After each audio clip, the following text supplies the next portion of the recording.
नमस्कार, मी श्वेता. तुम्ही पाहताय न्यूज 18 लोकमत. दुपारचे 3 वाजतायत. बुलेटिनच्या या सुरुवातीलाच एक मोठी बातमी पाहूयात. यंदापासून शिवनेरीवरती 6 दिवस शिवजन्मोत्सव साजरा होणार आहे. राज्याचे पर्यटन मंत्री मंगलप्रभात लोढा यांनी तशी घोषणा केलेली आहे. शिवजन्मोत्सव सोहळा हा यंदापासून शिवनेरी किल्ल्यावरती तब्बल 6 दिवस सोहळा साजरा होणार आहे आणि तशी घोषणाच राज्याचे पर्यटन मंत्री मंगलप्रभात लोढा यांनी केली. शिवजन्मोत्सव हा किल्ले शिवनेरीवरती 1 दिवस साजरा केला जायचा, मात्र यंदापासून एक नाही तर तब्बल 6 दिवस शिवजन्मोत्सव साजरा होणार आहे. आपल्यासोबत बोलण्यासाठी पर्यटन मंत्री मंगलप्रभात लोढा आहेत. सर, काय सांगाल? शिवजन्मोत्सव यंदा खूप मोठ्या दिमाखात साजरा केला जाणार आहे. कधी हा साजरा उत्सव केला जाणार आहे? शिवनेरी किल्ल्यावर यावेळी 18 फरवरी ते 22 फरवरीपर्यंत 5 दिवसाचा आपण मोठा छत्रपती शिवाजी महाराजचा जन्मोत्सव साजरा करणार आहे. यामध्ये 1 लाखपेक्षा जास्त लोक भाग घेणार आहेत. ते आपण मोठी टेंट सिटी पण उभी करणार आहे. शिवकालीन बाजार, शिवकालीन शस्त्र, तिथे आपला एक तलाव आहे, ते तलावामध्ये बोटिंग, ते सर्व जे काय ते, त्याशिवाय कीर्तनकार तिथे राहणार आहे. जाणता राजाचा प्रयोग पण होणार आहे. मोठा, अतिशय मोठा कार्यक्रम. आमची अशी अपेक्षा आहे की यानंतर हळूहळू ते कार्यक्रम, या कार्यक्रमामध्ये पण मराठी मंडळ जे काय लंडनमध्ये, अमेरिका, त्याने पण रस दाखवलेला आहे, ते पण येणार आहे. आपले असा सर्वांना विनंती आहे की मोठी संख्येमध्ये यावर्षी छत्रपती शिवाजी महाराजच्या राज्याभिषेकचा 350वा वर्ष आहे, तो सर्वांनी उत्साहाने भाग लेवा असं सर्वांनी विनंती आहे. यंदा जो शिवजन्मोत्सव साजरा केला जातोय, मोठ्या दिमाखात साजरा केला जाणार आहे, यासाठी कोणाकोणाला निमंत्रित करण्यात आलेलं आहे? ते आता माननीय मुख्यमंत्री, माननीय उपमुख्यमंत्री यावर निर्णय करतील, पण सर्व महाराष्ट्र लोकांनी हा यामध्ये यावा, शिवप्रेमियाने यावा असा सार्वजनिक निमंत्रण सर्वांना आहे. धन्यवाद सर. हे होते आपल्यासोबत बोलण्यासाठी मंत्री मंगलप्रभात लोढा यांनी आताच घोषणा केलेली आहे की 18 फेब्रुवारी ते 23 फेब्रुवारीपर्यंत शिवनेरीवरती शिवजन्मोत्सव मोठ्या दिमाखात साजरा केला जाणार आहे. व्हिडिओ जर्नलिस्ट रमेशसह मी तुषार रुपनवर, न्यूज 18 लोकमत, मुंबई. पुढची बातमी आहे. संजय राऊत यांनी प्रकाश आंबेडकरांना सांभाळून बोला असा सल्ला दिल्यानंतर आता प्रकाश आंबेडकरांनी त्याला प्रत्युत्तर दिलंय. सांभाळून बोला असा सल्ला शिवसेना पक्षप्रमुख उद्धव ठाकरे यांनी दिला असता तर तो मानला असता, असा टोला आंबेडकरांनी राऊतांना लगावला. उद्धव ठाकरे हे महाविकास आघाडीमध्ये घेण्यासाठी प्रयत्नशील आहेत. कोणताही राजकीय पक्ष एकमेकांचा शत्रू नाही, पण वंचित बहुजन आघाडी MIM सोबत युती करणार नसल्याचं त्यांनी स्पष्ट केलं.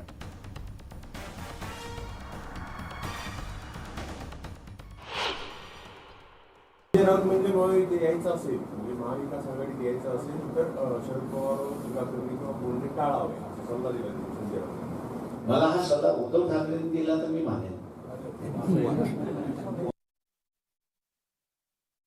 संजय राऊत म्हणजे महायुतीत यायचं असेल, म्हणजे महाविकास आघाडीत यायचं असेल तर शरद पवार टीका करणे किंवा बोलणे टाळावे असा सल्ला दिला संजय राऊत. मला हा सल्ला उद्धव ठाकरेंनी दिला तर मी मानेन.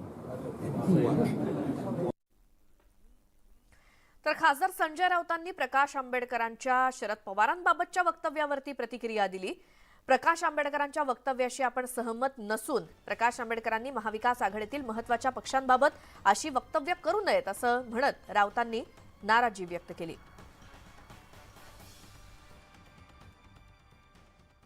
प्रकाश आंबेडकर यांनी महाविकास आघाडीतले जे प्रमुख पक्ष आहेत, मग काँग्रेस असेल, राष्ट्रवादी काँग्रेस असेल, त्यांच्याविषयी अशा प्रकारची विधानं करणं हे आम्हाला मान्य नाही, अजिबात मान्य नाही. विशेषतः माननीय शरद पवार हे महाराष्ट्राचे आणि देशाचे एक उत्तुंग नेते आहेत.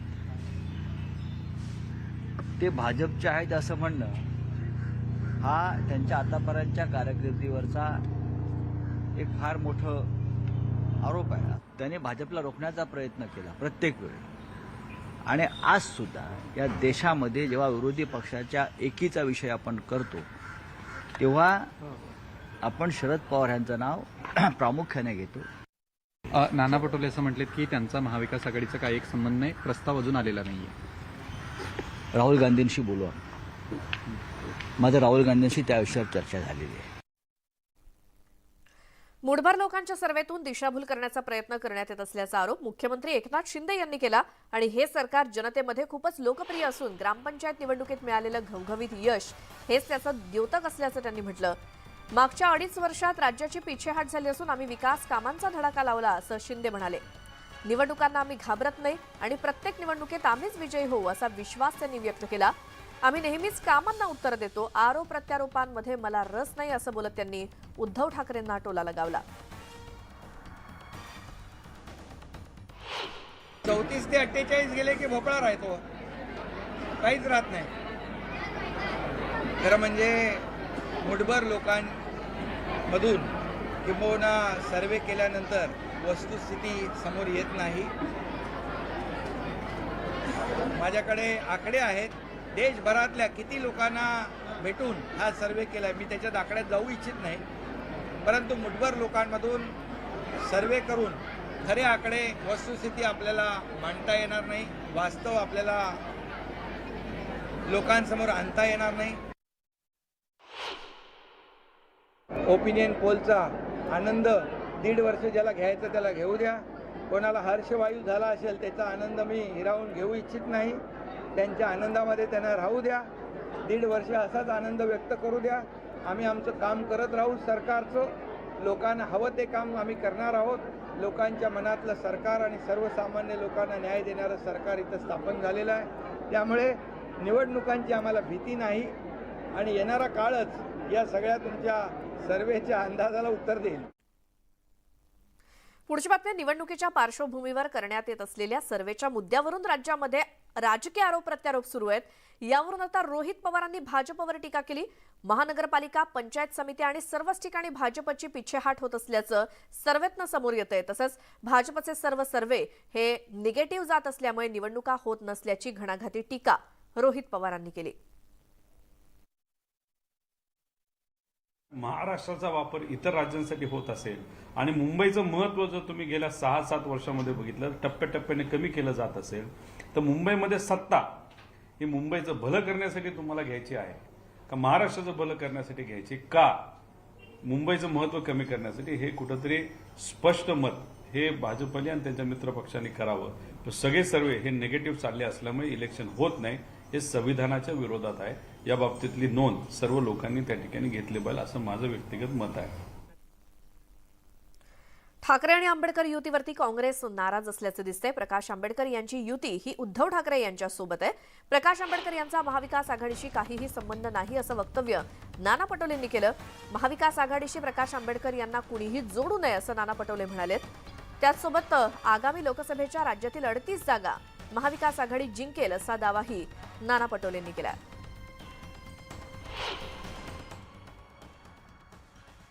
उद्धव ठाकरे साहेब आणि प्रकाश आंबेडकरजी त्यांची अलायन्स झालं, त्याचा महाविकास आघाडीशी कुठलाही संबंध नाही. आमच्याकडे कुठलाही प्रस्ताव नाही. पण ही मनगडत कहाण्या बनवून बीजेपीचं पाप का लपवतं? महाविकास आघाडीशी प्रकाश आंबेडकरजी आणि उद्धव ठाकरेजींच्या त्या दोघांच्या याच्यातला आमचा काही संबंध नाही. 30 जागा महाविकास आघाडीला लोकसभेच्या भेटीला अशा पद्धतीच्या आलेल्या आहे. तर त्याच्यामुळे स्वतःची पाठ स्वतः ठोकायला बीजेपी निघाली असेल आणि निवडणुका हा त्यांचा विषय असेल आणि ज्या लोकांना जे आश्वासन देऊन हे लोक सत्तेत आलीत त्या आश्वासनाचं काय, त्याचं उत्तर बीजेपी का देत नाही, हा प्रश्न या ठिकाणी निर्माण होतोय.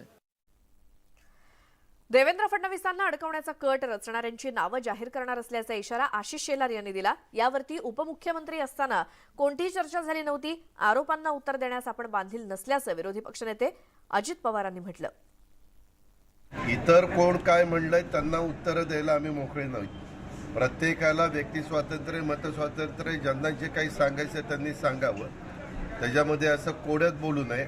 स्पष्ट भूमिका केली तर लोकांना ते जास्त चांगल्या पद्धतीनं कळेल. मी याबद्दल मागच सांगितलेलं आहे. अजित पवार 2.5 वर्ष उपमुख्यमंत्री असताना माझ्या वेळेस ज्या ज्या चर्चा झाल्या किंवा मी जे काही निर्णय घेतले त्याच्यामध्ये अशा पद्धतीची कुठली चर्चा माझ्या स्तरावर झालेली नाही. पुढची बातमी. मुंबईतल्या मालाडमधील टिपू सुलतान उद्यानाचं नाव बदलण्यात आलंय. पर्यटन मंत्री मंगल प्रभात लोढा यांनी ट्विट करून ही घोषणा केली. या मैदानाचं नाव बदलण्याची मागणी भाजपकडून करण्यात आली होती आणि यासाठी भाजपनं आंदोलन सुद्धा केलं होतं. अखेर या उद्यानाचं नाव बदलण्यात येत असून यावरून पुन्हा एकदा वाद निर्माण होण्याची शक्यता आहे.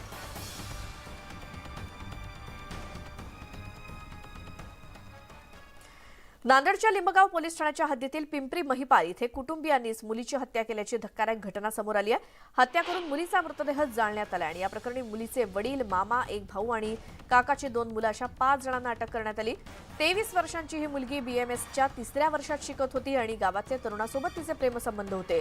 मात्र कुटुंबियांना हे मान्य नव्हतं. कुटुंबियांनी 3 महिन्यांपूर्वी तिचं दुसरीकडे लग्न जमवलं सुद्धा. मात्र 8 दिवसांपूर्वी सोयरीक मोडली आणि प्रेम प्रकरणामुळेच हे लग्न मोडलं. त्यामुळे गावात बदनामी झाली. या कारणातून गेल्या रविवारी रात्री कुटुंबियांनी तिची हत्या करून मृतदेह शेतामध्ये जाळून टाकला आणि मृतदेह जाळल्यानंतर तिची राख सुद्धा बाजूच्या ओढ्यामध्ये टाकून देण्यात आली. 3 दिवसांपासून मुलगी गावात दिसत नसल्यामुळे पोलिसांपर्यंत हे प्रकरण पोहोचलं आणि त्यानंतर हा सगळा प्रकार समोर आला.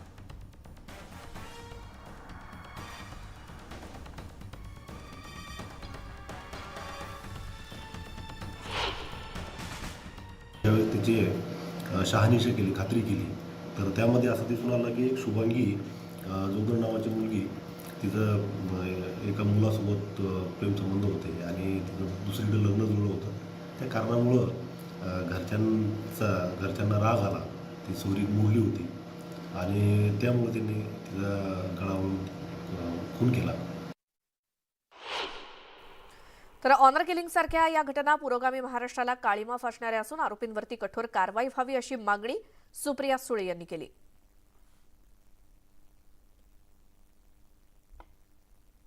ऑनर किलिंग हे चुकीचंच आहे आणि सातत्याने समाजामध्ये ह्याच्यात आम्ही लढतोच आहे आणि एखाद्या मुलीवर हा अन्याय होणं हे चुकीचं आहे आणि त्यांना जी अटक झाली आहे त्याचं मी स्वागतच करते.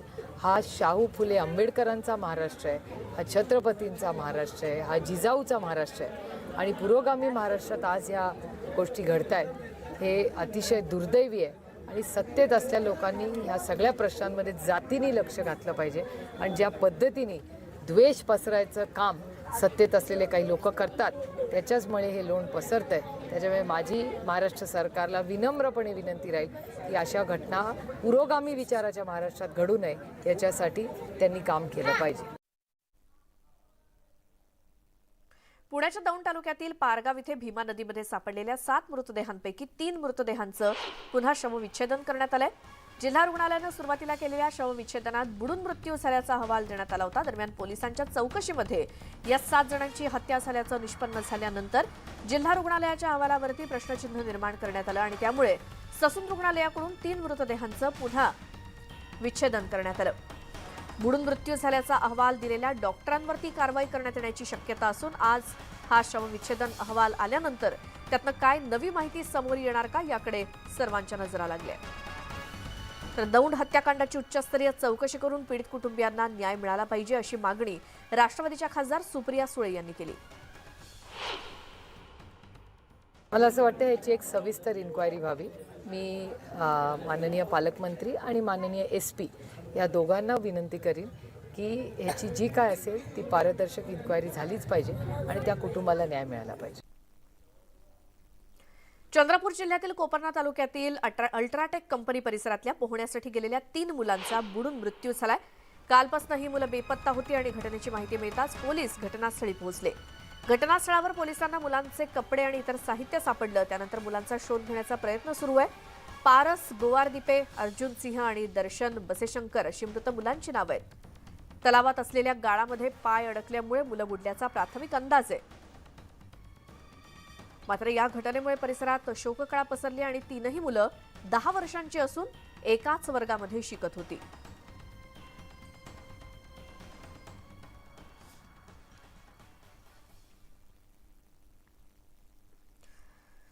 पुढची आणखी एक धक्कादायक बातमी. एका 16 वर्षीय मुलासोबत 12व्या मजल्यावरून उडी मारून वडिलांनी सुद्धा आत्महत्या केल्याची घटना पिंपरी चिंचवडमध्ये घडली आहे. वाकड परिसरातल्या एका सोसायटीतली घटना आहे. मुलाला खाली फेकल्यानंतर वडिलांनी सुद्धा उडी मारून आत्महत्या केल्याचा संशय आणि हे दोघेही मनोरुग्ण असल्याची प्राथमिक माहिती मिळाली. याबाबत वाकड पोलीस घटनेचा तपास करतायत.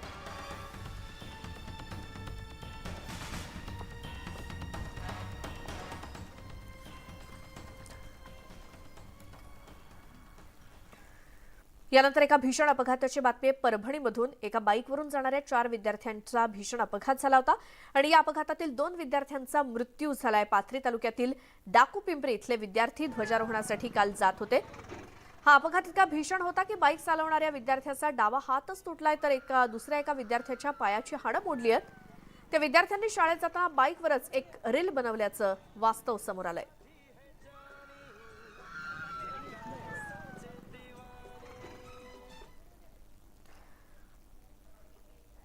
नागपुरातनं एक मोठी बातमी समोर येते. भाजपचे माजी आमदार सुधीर पावरे यांच्याशी झालेल्या वादाचा व्हिडिओ व्हायरल होतोय. नागपूर जिल्ह्यातील उमरेडचे माजी आमदार सुधीर पारवे आणि राजू घरडे यांच्यामध्ये वाद झाला.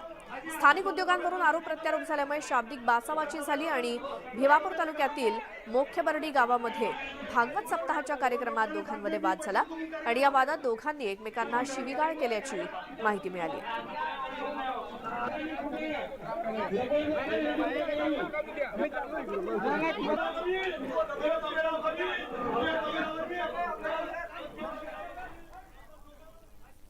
पुण्यामध्ये बोगस शाळा आढळल्यामुळे मोठी खळबळ माजली होती. दरम्यान पुण्यामध्ये पुन्हा एकदा बोगस शाळेचा कारनामा समोर आलाय. शाळेच्या जागेची मान्यता प्रमाणपत्रच बोगस निघाली आहेत. विभागीय आयुक्त सौरभ राव यांची जिल्हाधिकारी म्हणून त्यावरती स्वाक्षरी असल्यामुळे राव देखील अडचणीत येण्याची शक्यता आहे. SNBP इंटरनॅशनल स्कूल हवेली तालुक्यातल्या चिखले इथल्या शाळेच्या प्रमाणपत्रावरती विभागीय आयुक्त सौरभ राव यांची स्वाक्षरी आढळली आहे आणि CBSEचं बनावट प्रमाणपत्र बनवण्यासाठी तयार करण्यात आलं असल्याचं पुणे पोलिसांच्या तपासात उघड झालंय. दरम्यान तत्कालीन जिल्हाधिकारी सौरभ राव यांनी सही केल्याची माहिती देखील उघड झाली आहे.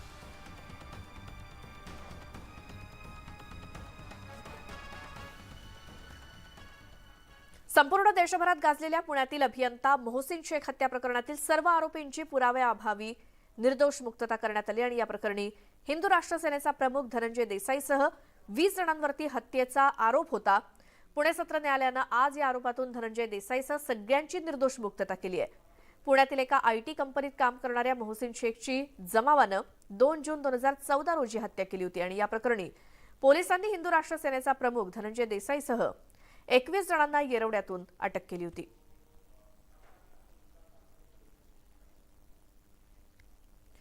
बॉलिवूड अभिनेत्री जॅकलिन फर्नांडिसला 200 कोटी रुपयांच्या घोटाळा प्रकरणामध्ये मोठा दिलासा मिळाला आणि दिल्लीतील पटियाळा कोर्टाने या प्रकरणात जॅकलिनला दुबईला जाण्याची परवानगी दिलेली आहे आणि त्यामुळे जॅकलिनला कॉन्फरन्ससाठी दुबईला जाता येणार आहे. 200 कोटी घोटाळा प्रकरणात आरोपी असलेला सुकेश चंद्रशेखर सध्या तिहार तुरुंगात आहे. सुकेशशी जॅकलिनचे प्रेमसंबंध असल्याचं चौकशीत समोर आलं होतं आणि रिलेशनशिपमध्ये असल्यामुळे जॅकलिनला अनेक महागड्या वस्तू भेट म्हणून दिल्याचं सुकेशनं मान्य केलं होतं. जॅकलिन बरोबरच नोरा फतेहीचं नाव सुद्धा या प्रकरणामध्ये आहे. सुकेशनं अनेक अभिनेत्रींना त्याच्या जाळ्यात ओढलं होतं आणि काहीच दिवसांपूर्वी जॅकलिन आणि नोरानं सुकेश विरोधात जबाब नोंदवला होता. एक सविस्तर बातमी पाहूयात. नंदुरबार जिल्ह्यातल्या गोमाई नदीपात्रातली ऐतिहासिक जैन लेणी दुर्लक्षित आहेत. एका स्थानिक सेवाभावी संस्थेनं या लेणी जतन करण्याचा प्रयत्न केलाय आणि पुरातत्व विभागानं या लेणींचा ताबा घेऊन संवर्धन करण्याची मागणी केली.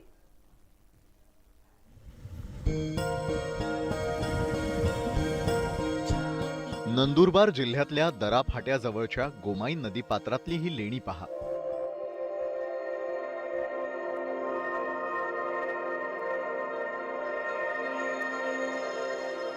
जैनांचे 22वे तीर्थंकर नेमिनाथ दिगंबरांच्या मूर्ती काळ्या दगडात कोरल्यात.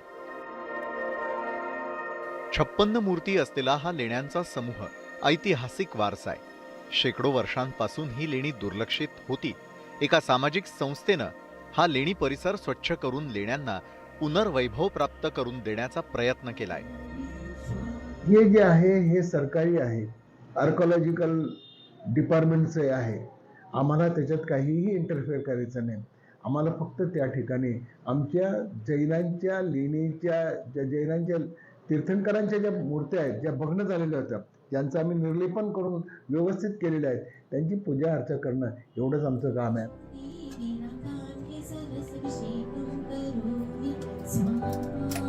हा लेण्यांचा समूह सांस्कृतिक वारसा आहे. हा वारसा टिकवण्यासाठी भारतीय पुरातत्व विभागानं पुढाकार घेतला पाहिजे.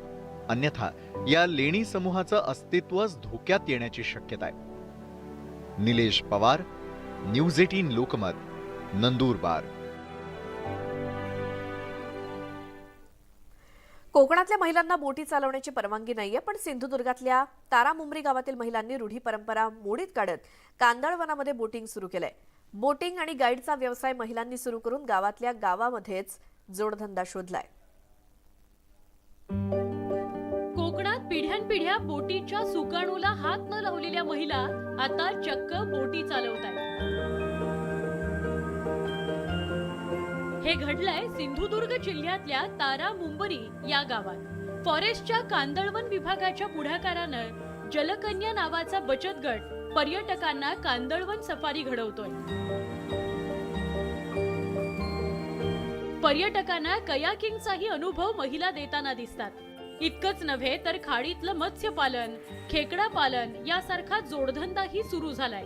स्थानिक महिलांनी रोजगाराची वेगळी वाट तर निवडलीच, शिवाय त्यांचा आत्मविश्वासही वाढलाय. आम्हाला जी कांदळवन सफारी बोट मिळाली आहे, त्याच्यामुळे आज आम्ही इथे स्वतः बोट चालवून पर्यटकांना ने आण करतो आहे, त्यांना माहिती देतो आहे. त्यामुळे कांदळवन आमचं जसं काय कांदळवनाचं रक्षण करता कांदळवन हे आमचं उपजीविकेचे साधन बनलं आहे. हे आम्हाला आता ह्या बोटीमुळे आम्हाला सगळं हे असं. बोट चालवणं एकदम साधं काम वाटत असलं तरी या महिलांनी रूढी परंपरेचं जोखडं तोडून पुरोगामित्वाचे सुकाणू हातात घेतलेत. सिंधुदुर्गहून विशाल रेवडेकर सह ब्युरो रिपोर्ट, न्यूज 18 लोकमत. आणखी अशाच काही बातम्या पाहूयात, मात्र दुपारच्या बातम्यांमध्ये एक छोटासा ब्रेक घेऊन लगेच परत येतोय. पाहत राहा न्यूज 18 लोकमत. धुळे महामार्ग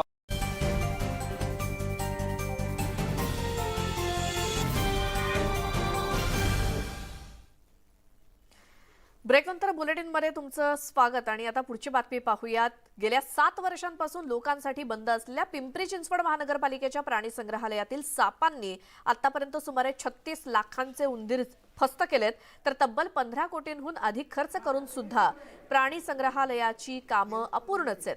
प्राणी संग्रहालयात अक्षरशः कोंडलेल्या अवस्थेत असलेल्या या सापांसाठी लाखो रुपयांचे उंदीर खरेदी करण्यात आलेत. नूतनीकरणाच्या नावाखाली हे प्राणी संग्रहालय गेल्या 7 वर्षांपासून बंद आहे आणि अशा अवस्थेत इथल्या पक्षी आणि सापांना जगवण्यासाठी पालिका लाखो रुपयांची उधळपट्टी करते. हे आणखी किती दिवस असं सुरू राहणार याचं उत्तर ना कर्मचाऱ्यांकडे आहे ना अधिकाऱ्यांकडे.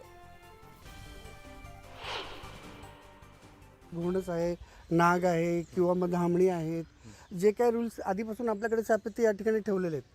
पण आता पार्क चालू होईपर्यंत जे साप आहेत किंवा जे प्राणी आहेत त्यांची देखभाल करणं हे आमचं कार्य आहे किंवा कर्तव्यच आहे. त्याच्यासाठी आपल्याला उंदीर बाहेरून मागवले जातं. सर्वसाधारणपणे साप आठवड्यातून एकदा किंवा 2दा अन्न घेतात. मग त्यांच्या गरजेनुसार ते त्यांना फूड पुरवलं जातं. त्याच्यासाठी आपण उंदीर मागवतो आणि एका वेळेला जेवढा लोटेल तो 2 विभागात करून टाकतो. एक फर्स्ट फिडिंग आहे आणि एक सेकंड फिडिंग आहे. अशा प्रकारे त्यांना अन्न पुरवलं जातं.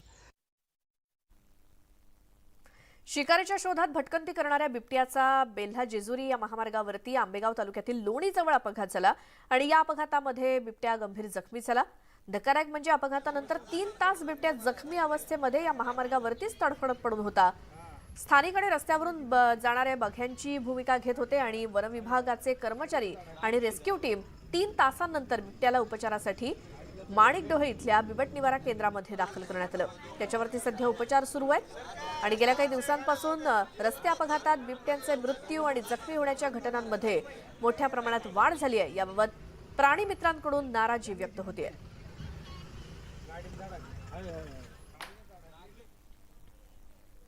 जळगाव जिल्ह्यातल्या भुसावळ तालुक्यासह सावदा परिसरामध्ये भूकंपाचा सौम्य धक्का बसलाय. रिश्टर स्केलवरती 3.3 रिश्टर स्केल इतका भूकंपाच्या सौम्य धक्क्याची नोंद झाली आणि नाशिक वेधशाळेपासून 278 किलोमीटरवरती भूकंपाचा केंद्रबिंदू होता अशी माहिती मिळाली आहे. भूकंपाच्या धक्क्यामुळे परिसरात काही काळ भीतीचं वातावरण होतं आणि यावेळी शाळेतून मुलांना बाहेर काढण्यात आलं.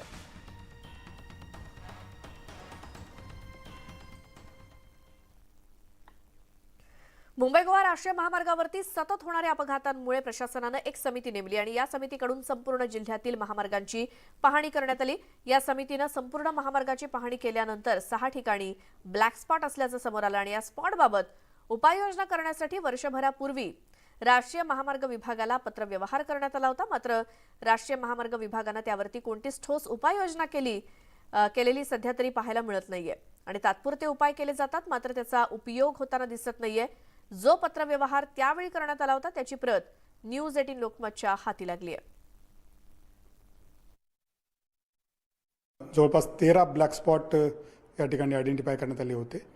नंतरच्या कालखंडामध्ये ह्या ब्लॅक स्पॉटवरती काम करण्यात आलं. तिथे काही रंबलर स्ट्रीप टाकण्यात आल्या, काही ठिकाणी वॉर्निंग साईन्स लावण्यात आल्या, इतरही काही उपाययोजना त्या ठिकाणी करण्यात आल्या आणि त्या माध्यमातून ह्या वर्षामध्ये त्यातील 13 पैकी फक्त 2च ब्लॅक स्पॉट ह्या महामार्गावरती शिल्लक आहेत. जो एक भोसते घाटामधला एक ब्लॅक स्पॉट आहे आणि हातखंबा गाव जे आहे तिथला एक ब्लॅक स्पॉट सध्या शिल्लक आहे आणि त्यावरती कार्यवाही होणं अद्याप बाकी आहे आणि संबंधित यंत्रणाकडून त्याच्यावरती लवकरच त्याच्याबद्दलची कारवाई केली जाईल.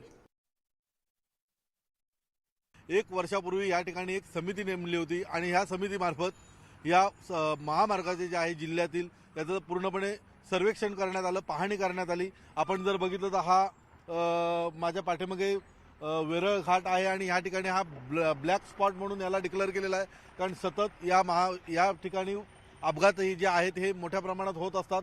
असे एकूण 6 ब्लॅक स्पॉट या महामार्गावर डिक्लेअर करण्यात आलेला आहे आणि त्याच्या अनुषंगाने त्याच्यावर उपाययोजना करण्यासाठी संबंधित राष्ट्रीय महामार्ग विभागाला पत्रव्यवहार देखील करण्यात आला होता की या सततच्या होणाऱ्या अपघातामुळे त्या ठिकाणी कोणती तरी उपाययोजना करण्यात यावी आणि जवळजवळ 1 वर्ष आता उलटत आले तरी देखील महामार्ग प्रशासन जे आहे राष्ट्रीय विभागाकडून कोणतीही उपाययोजना या ठिकाणी करण्यात आली नसून खरोखरच राष्ट्रीय महामार्ग विभाग जो आहे हा उदासीन आहे का असा सवाल आता वाहनधारकातून विचारला जातोय कारण ह्या मार्गावर बऱ्याच प्रवाशांनी आपला जीव गमावलेला आहे आणि सततच्या होणाऱ्या अपघाताला प्रवासी देखील आता कंटाळलेले आहेत आणि स्थानिक जनतेचा देखील कुठेतरी आपल्याला उद्रेक होताना पाहायला मिळतोय.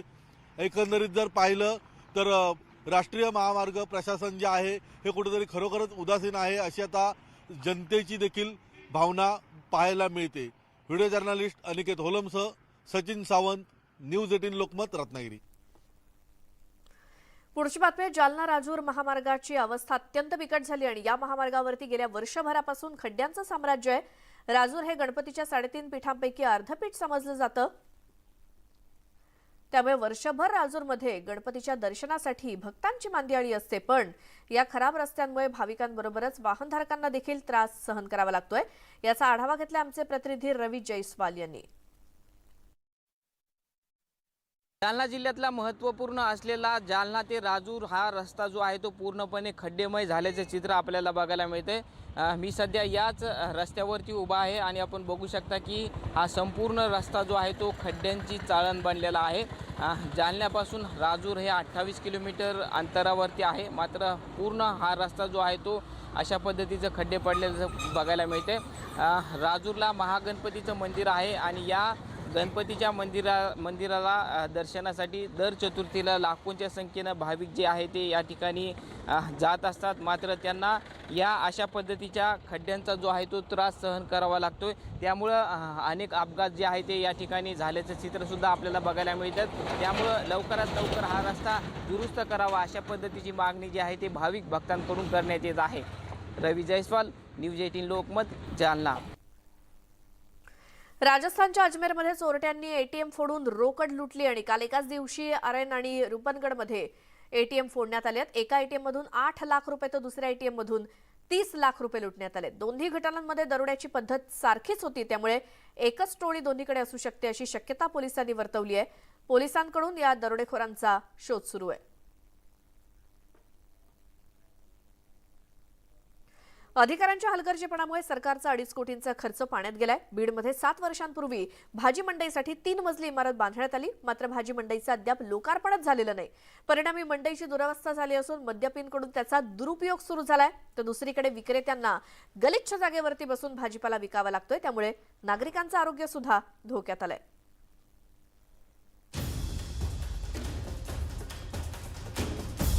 भाजी मंडईवर कोट्यवधींचा खर्च, मंडईत दारूच्या बाटल्यांचा खच, नळ चोरी, फरशा फुटलेल्या, विक्रेत्यांची गैरसोय, मद्यपींची सोय. नगरपालिकेला कधी येणार जाग? नगरपालिकेनं शहराच्या मध्यवर्ती भागात बांधलेली मंडईची ही सुसज्ज इमारत 2016 पासून ही इमारत धुळखाट पडली आहे. दरवाजे सताड उघडे असल्यानं वायर नळ चोरीला गेलेत. लघुशंकेसाठी या जागेचा वापर केला जातोय. दारूच्या बाटल्यांचा खच पडलेला आहे आणि कुत्र्यांचा इथं सतत वावर असतो. नगरपालिकेच्या ढिसाळ कारभारामुळे विक्रेत्यांना नाली आणि कचरा कुंडीच्या शेजारी बसून भाजी विकण्याची वेळ आली आहे. ठेकेदारांसाठी भाजी मंडई बांधली का, असा संतप्त सवाल नागरिकांनी केलाय. नगरपालिकेने इतकं मोठं तिकडे हे बांधलेलं तर तिकडे मागणी आम्हाला तिथं बसण्याची हे द्यावी. तर इथं बसू सगळा हे वास येतो इथं कुंडीचा. तर पोटासाठी आता बसायला लागतं इथं. त्यासाठी नगर परिषदेने कोशिश करावा, तिथं आम्हाला जागा द्यावी. काही वर्षापूर्वी नगरपालिकेनं एक वातानुकूलित भाजी मंडी शेतकऱ्यांना सुविधा देण्यासाठी बनवली, परंतु शेतकरी हा इथे कधीही आलेला नाही आणि त्याची ही भाजी मंडी बांधली. ही जर शेतकरी इथं बसत नसतील, व्यापारी इथं बसत नसतील, जर येथील नागरिकांना या भाजी मंडीचा लाभ भेटत नसेल तर मग ही भाजी मंडी बांधली का, हा मोठा प्रश्न आहे. नगरपालिकेच्या मुख्याधिकारी नीता अंधारे यांनी या प्रकरणी कॅमेऱ्यासमोर बोलणं टाळलं. 8 दिवसांपूर्वी चार्ज घेतलेला असल्यानं माहिती नसल्याचं अजब उत्तर त्यांनी दिलं. एकंदरीतच पालिकेचा हाच बेजबाबदारपणा भाजी मंडईच्या दुरवस्थेला कारणीभूत ठरत असल्याचं स्पष्ट होत आहे. नगरपालिका प्रशासन हे वातानुकूलित भाजी मंडईच्या संदर्भामध्ये किती बेजबाबदार वागतंय हेच यातून स्पष्ट होतं. त्यामुळे एकंदरीतच या सगळ्या प्रकरणामध्ये दोषी अधिकारी आहेत त्यांच्यावरती कारवाई केली जावी अशी मागणी सामाजिक कार्यकर्ते करतात. कॅमेरा जाधव सोबत सुरेश जाधव, न्यूज 18 लोकमत, बीड. मुलांना खेळायला शहरातली मैदानं आता गायब होऊ लागली असतानाच नवीन पनवेलमध्ये आहेत त्या मैदानात सुद्धा मुलांना खेळता येत नाहीये. महानगरपालिकेच्या भोंगळ कारभाराचा फटका राजीव गांधी मैदानावरती येणाऱ्यांना बसतोय. पाहुयात यावरचा स्पेशल रिपोर्ट.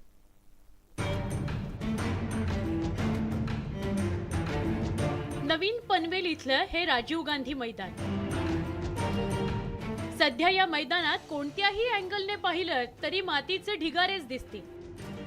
महापालिकेचं जवळपास एक काम चालू आहे आणि तिथून माती या मैदानात आणून टाकली जाते. गेले कित्येक दिवस मैदानात हे असे मातीचे उंच ढिगारे दिसत आहेत. त्यामुळे क्रिकेट खेळायला येणाऱ्या टीम्स मॉर्निंग वॉकसाठी आलेल्यांना प्रचंड अडचणींचा सामना करावा लागतो. आम्ही सकाळी मॉर्निंगमध्ये जवळजवळ 7-8 टीम इथे क्रिकेट खेळत असतो. इथे शॉर्टपुटची प्रॅक्टिस करत असतात. लोक जॉगिंगसाठी येतात, काही वॉर्मअपसाठी येतात आणि इथे आता हे बघितलं तुम्ही तर डेब्रिज इथे टाकलेला आहे. एवढा भराव खेळायला आहे. लोक जाणार कुठे? आता खेळाचं मैदान राहिलंय कुठे? याच राजीव गांधी मैदानात दिलीप वेंगसरकर अकॅडमी साकारते आहे. त्याचंही काम सुरू आहे. पालिका आयुक्त आणि अधिकारी एकमेकांकडे बोटं दाखवतात. पालिका मैदानात अशी कशी माती आणून टाकू शकते, असा संतप्त सवाल खेळाडू नागरिक विचारतायत. जेव्हा पावसाळा संपला तेव्हा आम्ही स्वतः कॉन्ट्रीब्यूट काढून हे मैदान साफ केलं आणि साफ केलेल्या मैदानावर आता हे असं भराव टाकलंय. मग आम्ही जायचं कुठे खेळायला हेच कळत नाही. मनमानीच चालू आहे. काय समजतच नाहीये काय म्हणजे प्लेअरसाठी आणि समाजासाठी काय चाललंय, हे कुठली व्यवस्था चालली तेच कळत नाही. शहरातली उरली सुरली मोकळी मैदानं तरी खेळण्याकरता उरणार आहेत का, हा नक्कीच कळीचा मुद्दा आहे. पनवेलहून प्रमोद पाटील सह ब्युरो रिपोर्ट, न्यूज 18 लोकमत. आता पनवेल शहरातून वाहणाऱ्या गाढी नदीचा नाला झालाय. गाढी नदीच्या प्रदूषणामुळे पनवेलकरांना त्रास होऊ लागलाय. नदीच्या संवर्धनाकडे महापालिका आणि प्रदूषण नियंत्रण महामंडळाचं दुर्लक्ष झालंय.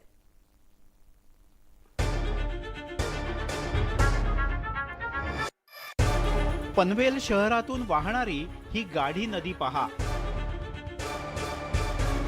या गाढी नदीचा अक्षरशः नाला झालाय. गेल्या काही वर्षात नदीच्या दोन्ही काठांवर मोठ्या प्रमाणात बांधकामं झाली. नागरी वस्तीतून येणारं सांडपाणी आणि त्या सांडपाण्यात वाढलेल्या जलपर्णींमुळे नदीची सगळी रया गेली आहे. स्थानिक नागरिकांनी महापालिका ते प्रदूषण नियंत्रण महामंडळ असे हेलपाटे मारून झाले. कोणीही नदीच्या प्रदूषणावर काहीही बोलायला तयार नाही. हम यहाँ पर रिवर साइड में 10 साल से रह रहे हैं. लेकिन कभी भी ये नहीं देखा कि कोई इसका ध्यान रखता है, कोई मेंटेन करता है। यहाँ कई 3-4 महीने थोड़ा पानी रहता है, उसके बाद इतना हरे हरे पत्ते और बहुत गंदगी, बहुत मतलब स्मेल भी आती है। और पानी मछुआरे तो खैर आते ही हैं, उनका तो कोई बात नहीं, पर इसका ध्यान बहुत रखना चाहिए। नगर पालिका का ड्यूटी है कि इसको संभाले। गाढी नदीच्या प्रदूषणाबद्दल न्यूज 18 लोकमतनं स्थानिक आमदार प्रशांत ठाकूर यांची भेट घेतली. त्यांनी या प्रकरणी मुख्यमंत्र्यांशी चर्चा करणार असल्याचं आश्वासन दिलं. या संदर्भातला आग्रह आता मी मुख्यमंत्र्यांच्याकडे धरणार आहे. मुख्यमंत्र्यांना या संदर्भात मी पत्र लिहिलेलं आहे आणि लवकरच मुख्यमंत्र्यांची भेट घेऊन या कामासाठी प्रायोरिटी देण्यासाठी मी त्यांच्याकडे आग्रह धरणार.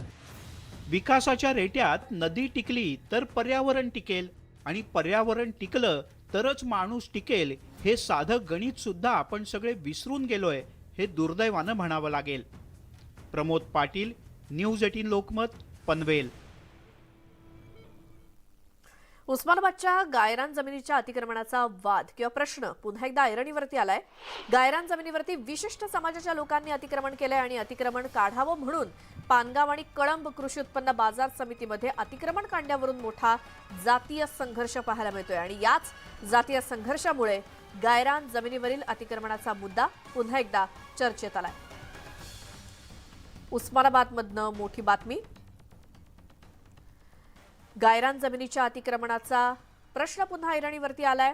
या जमिनीवरती विशिष्ट समाजाच्या लोकांनी अतिक्रमण केलंय आणि हे अतिक्रमण काढावं म्हणून पानगाव आणि कळंब कृषी उत्पन्न बाजार समितीमध्ये मोठा जातीय संघर्ष पाहायला मिळतोय.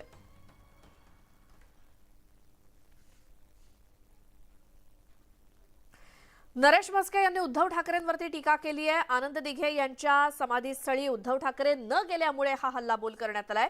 घाईघाईमध्ये जैन मुनींना भेटायला गेले होते, मात्र दिघेंचं समाधीस्थळ लक्षात राहिलं नाही असं नरेश म्हस्के यांनी टोला लगावलाय उद्धव ठाकरेंना.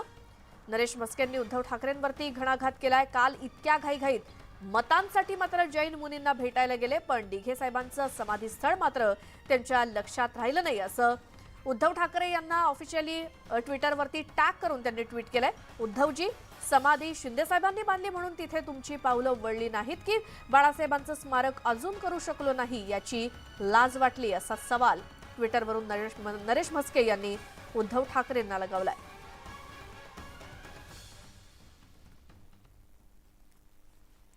एक मोठी बातमी येते. सांगलीच्या वांदेसवाडी हायस्कूलमधील मुलांना विषबाधा झाल्याचा प्रकार समोर आलाय.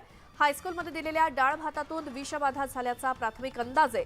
इयत्ता 5वी ते 7वी पर्यंतची सगळी मुलं आणि या मुलांना मळमळ, उलट्या आणि पोटदुखी आणि डोकेदुखीचा त्रास सुरू होऊ लागल्यानंतर सांगलीच्या सिव्हिल हॉस्पिटलमध्ये 32 विद्यार्थी उपचारासाठी दाखल झाले.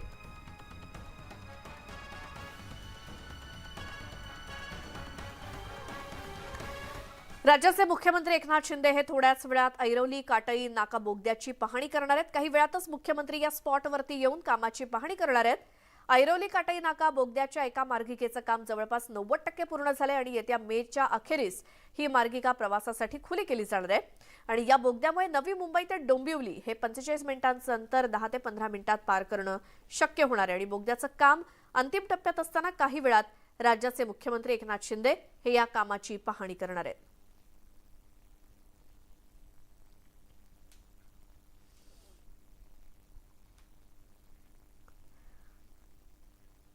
सोलापुरात हिंदू संघटना पठाण चित्रपटाच्या प्रदर्शनावरून आक्रमक झाल्यात आणि या संघटनांनी चित्रपटगृहाच्या बाहेर घोषणाबाजी करत आंदोलन केलं. त्यांनी या चित्रपटाचे पोस्टर फाडले. घोषणाबाजी करत चित्रपटगृह बंद पाडण्याचा प्रयत्न करणाऱ्या कार्यकर्त्यांना पोलिसांनी ताब्यात घेतलं.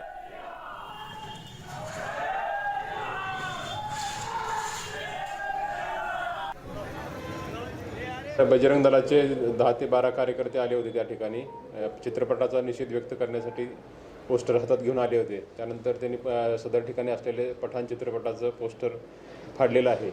त्यावेळी त्यांना आम्ही ताब्यात घेतलेलं आणि पोलीस स्टेशनला आणलेलं आहे. सर्वांना योग्य ती पुढील कायदेशीर कारवाई आम्ही करीत आहोत. इथे आणखी एक छोटासा ब्रेक घेऊन लगेच परत येतोय. पाहत राहा दुपारच्या बातम्या.